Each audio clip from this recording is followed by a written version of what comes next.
Bismillahirrahmanirrahim. Assalamualaikum warahmatullahi wabarakatuh. Jumpa lagi di channel Titin Setiasi. Bagi Anda yang baru bergabung, selamat bergabung ya guys. Mudah-mudahan kita semua dalam keadaan sehat walafiat. Amin ya robbal alamin. Mari kita dengarkan tausiah yang disampaikan oleh Ustazah Hajah Umi Juriah SAGMM dengan pembahasan kitab Risalatul Muzakkaroh halaman 68. Selamat menyaksikan. Selanjutnya saya serahkan kepada guru kita yaitu Ustazah Juhriah Sarjana Agama MN. Kepada Umi kami persilakan.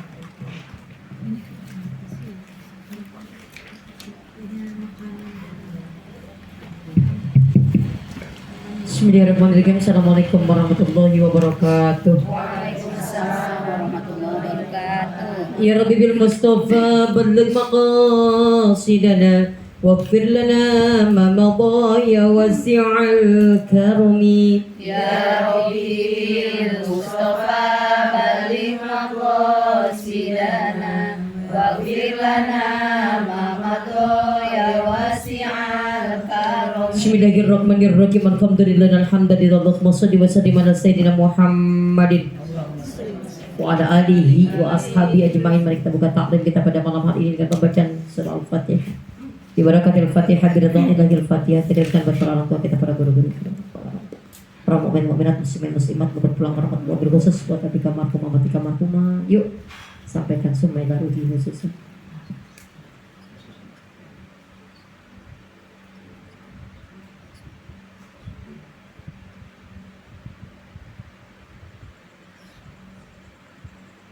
Allah tempatkan di tempat terbaik. Mudah-mudahan berdoa masih ada Allah panjangkan umurnya, Allah sehat kuatkan. Buat kita semua diberikan ilmu yang manfaat, kehidupan yang baik, yang berkah. Anak-anak kita soleha, yang sedang pada sakit Allah angkat penyakitnya, dan dalam keperluan sekecukupan punya hajat biar Allah kabulkan. Buat kita semua diberikan ilmu yang manfaat, wabizidna ilma warzuqna fahma. Buat pengarang kita punya orang yang manfaat juga buat kita semua insyaallah. Al-Fatihah dari Nabi Muhammad Mustafa Rasulullah sallallahu alaihi wasallam. Kiramil Fatihah. A'udzu billahi minasyaitonir rajim. Bismillahirrahmanirrahim. Alhamdulillahi rabbil alamin. Ar-Rahmanir-Rahim. Maliki yaumiddin. Iyyaka na'budu wa iyyaka nasta'in. Ihdinas siratal mustaqim. Siratal ladzina an'amta 'alaihim ghairil maghdubi 'alaihim waladdallin. Amin. Rabbighfir lana wa liwalidayna. Bismillahirrahmanirrahim. Di halaman 68 atas bawah. Bismillahirrahmanirrahim. Kita lanjutkan pelajaran kita di halaman 68, masih tentang kehidupan dunia. Maka jangan sampai kita menggenggam dunia di hati, tapi kita menggenggamnya di mana? Di mana? Di tangan. Kalau genggamnya di hati susah untuk melepaskannya, tapi genggamnya di tangan mudah untuk kita melepaskannya. Kita lihat dari atas, wa kana yaqulu ya ma'syaral hawarina qad aqabtu lakum ad-dunya ala wajhiha fala tan'ashuha ba'di. Nabi Isa menyampaikan, hai kaum Hawarin, kaumnya Nabi Isa, sungguh aku telah telungkupkan dunia di atas wajahnya bagi kalian, maka jangan kalian bangkitkan dia. Dunia tuh sampai sebegitunya untuk dijauhkan. Jangan sampai dunia melupakan kita kepada Allah. Maksudnya apa ditelungkupkan? Gak kepengen melihat, dibalikin saja.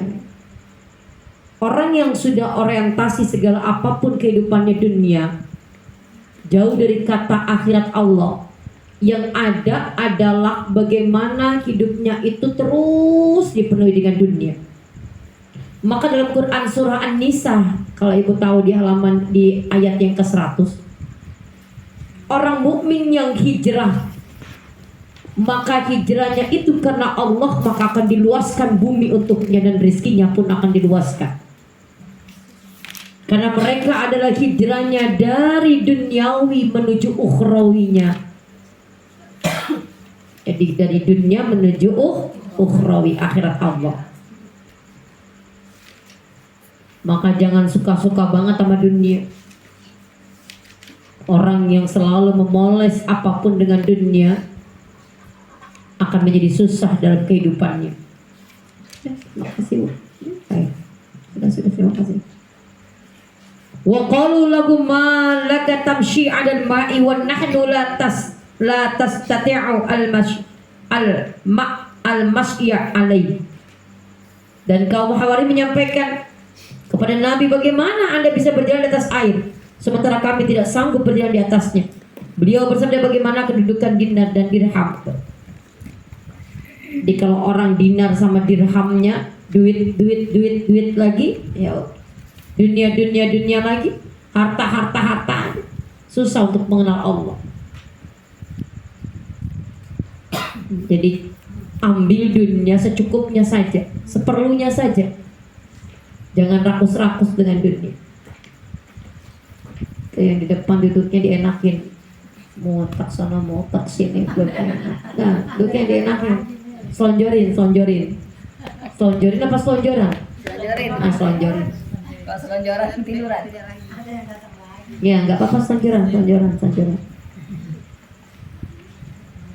Maka katanya belajar itu yang wajib 3, nggak boleh enggak nih. 3 ini harus dipenuhi. Yang pertama adalah ilmu tentang ketauhidan, harus belajar, nggak boleh enggak. Karena ilmu ketauhidan ini bagaimana kita mengajarnya, mengerti, kenal dengan Allah. Ibu duduk yang di tangga itu enak apa enggak sih? Beda. Enak, nyaman dia. Oh, oke. Ya wes. Kakinya biar enggak itu. Dia mah nyaman banget. Biarin aja nih yang biasa begitu nih. Jadi yang pertama belajarnya apa? Ilmu tauhid. Berarti ilmu tauhid itu apa? Ilmu yang mengesahkan Allah. Ilmu yang bagaimana kita berusaha untuk mengerti Allah. Maka yafhamul ilmu.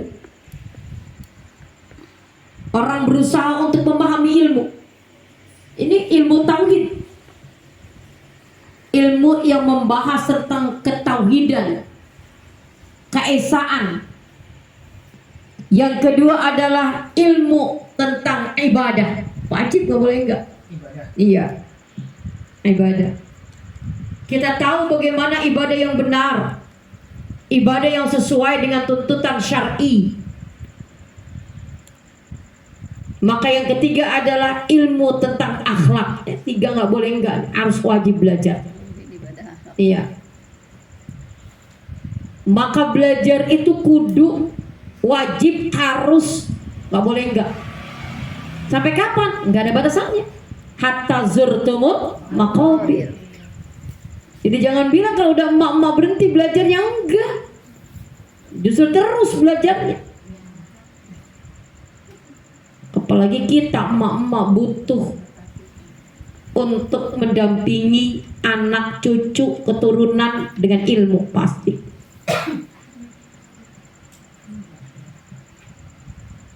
Kau berusaha untuk belajar. 3 ini wajib, nggak boleh enggak nih. Wajib. Wajib, kudu, harus, nggak boleh enggak. Mesti.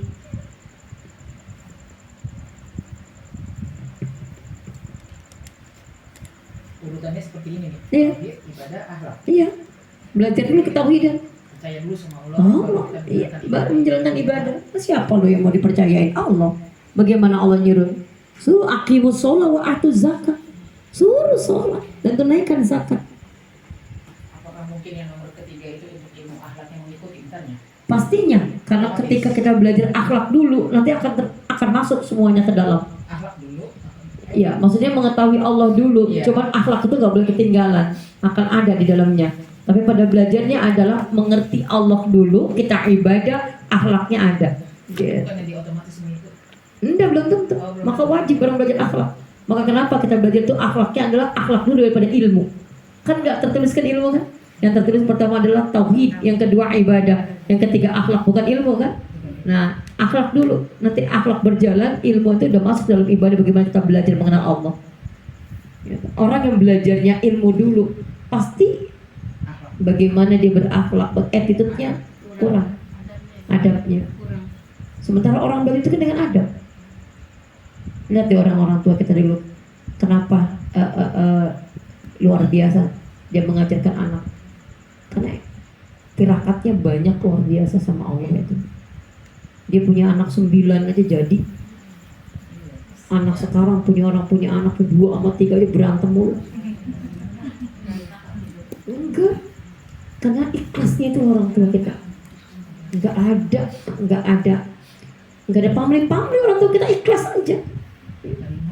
Iya, terima aja. Hidupnya juga enggak tentang dunia, enggak. Apa yang mau masak ya pakai kayu. Anak sekarang pakainya rice cooker, tinggal pencet, masak aja nasi pakai rice cooker, males juga, beli juga ke depan online, GoFood. Ya, kalau gue udah bilang zamannya beda, ya betul. Cuman paling tidak stylenya sekali-kali saja, jangan sering-sering. Sesuaikanlah dengan semuanya. Kalau dipikir-pikir enakan masak apa GoFood? Enakan masak sebetulnya. Sebetulnya loh, iya apa enggak? Tapi ya enakan GoFood juga sih. Konsisten dong. Lah ikut mama muda, tapi Umi mah nggak GoFood, orang Umi nggak pernah GoFood. Umi masak. Masak terong. Kenapa? Iya, maksudnya itu loh. Maka anak-anak kita yang remaja, yang masak-masak sekali, emang harus diajarin ke dapur. Enggak darinya begini, kakak masak, belajar masak, besok GoFood lah. Ya memang kalau alhamdulillah dapat suaminya kaya, alhamdulillah. Lah kalau kagak kan dia harus punya, gitu loh, harus bisa. Maka keterampilan hidup itu perlu banget, amat sangat perlu. Umi udah ngomong belum kemarin? Umi terkesima selama Umi mondokin anak itu, Umi terkesima dengan kayaknya kemarin tuh. Apa jadinya? Lek sampean ki naro anak neng pondok jadinya. Gek tirakate orang tua ki sing tenanan pol. Nih, bahasa Jawa nggak ngerti nih. Apa sih? Soalnya saya ngerti. Penasaran mau posin katain. Iya, pasti paham ibu, nggak mungkin nggak, pasti paham. Iya. Katanya kalau kamu masukin anak ke pondok ataupun tidak ke pondok, ini bukan masalah pondok, ke pondok ataupun tidak ke pondok, tapi anakmu kamu ajarkan ilmu agama. Yang paling terpenting adalah tirakatmu orang tua harus tenanan, harus benar-benar tirakat. Ya tenanan. Bener-bener tidak. Le toto niate sing sergep ngajine. Jadi ngono. Toto niate itu tata niatmu. Kan gampang, bukannya pakai tata niatmu. Kita juga belajar, kita bukan anak kita aja, kita juga sama. Kita mau ngaji itu tata niat kita yang benar. Gitu. Karena itu model kita, Bu. Ibu dari rumah nih, mau berangkat ngaji kemarin taklim, ditata niatnya. Karena yang dari rumah kemarin kan itu yang akan menyampaikan amal soleh ibu. Iya atau tidak? Iya. Niat itu tata niat, bener tata niatnya, ditata si api niatnya, ditata yang tenanan, yang bener-bener gitu loh Bu, yang bener-bener gitu. Iya, emang harus bener, harus ditata niat. Kenapa ibu? Karena niat itu dari awal bener, ngaji yuk ngaji, iya bener ngaji. Ntar pulang aja, ngajinya malam banget, ngaji apa ya? Hilang tadi itu, udah bener aja keikhlasannya hilang, kan kendor. Ya. Ayo lo kesana ngaji, akhirnya pulang sampai jam 1, jam 1:30, tadi gue nggak ngaji, hilang. Jadi niatnya bener pertama, belum tentu sampai akhir tuh dapat benernya, gitu loh.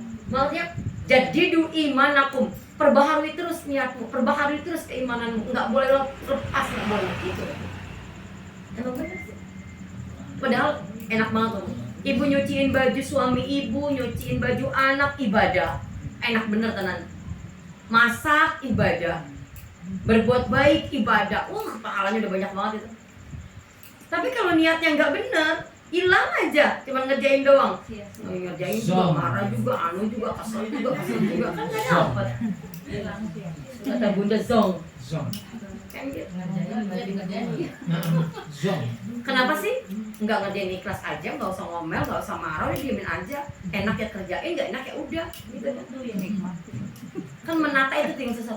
Menata keikhlasan untuk kita berbuat amal soleh itu yang paling susah. Kalau ngerjainnya sih enak. Marah-marah juga, nyuci juga, jemur juga, gosok juga, marah, manyun, jam manyun, selesai. Tapi berakhir nilai enggak? Ya belum tentu. Nggak dapet apa-apa tuh. Enggak. Kirain ada sedikit gitu. Sambil tertinggi. Kita. Iya sambil kesel tapi dikerjain gitu. Kesel akhirnya Capek, juga. capek, badan kita capek, nggak bernilai kan sama saya. Maka buru-buru istighfar, astagfirullahaladzim ya Allah. Udah selesai, enak. Baikin lagi, push lagi di iya. Harus nata keikhlasan, harus nata keimanan, harus nata niatnya. Udah aman. Kita nggak sempurna, tapi kita pengen baik, tapi usia kita bukan usia main-main lagi. Maka ibadah jangan main-main, udah itu aja. Kalau ibadah kita nggak main-main, insya Allah. Kalau sekarang baru dapat ilmunya, nggak ada kata terlambat. Ayo. Kemarin kan belum tahu, sekarang tahu pakai. Kemarin nggak paham, sekarang paham, ayo pakai gitu. Itu namanya ibadah. Jadi menata niat sampai akhir pol terakhir itu susah Bu. Beneran. Yang ditata itu niat itu yang susah. Tata niat, bener ditata. Ibu kalau rapiin baju ke tas itu mau dibawa ditata nggak Bu? Ya tata, tata niat, tata itu ya. Niat. Niat. Dan niat itu kadang-kadang gampang berubah. Setan gampang mampu bisikin dikit aja kan. Bener aja. Leset di akhir. Awalnya bener, tengah-tengahnya ada aja. Awalnya bener, tengah-tengahnya, akhirnya gitu. Makanya ya Allah gitu. Jaga semuanya, jaga kita dan semuanya. Maka selalu a'udzubillahi minasyaiton. Guru mohon ampun. Minta a'udzu, minta berlindung. Jadi berharap amal soleh yang kita lakukan terima Allah Subhanahu wa taala. Ada yang tanya?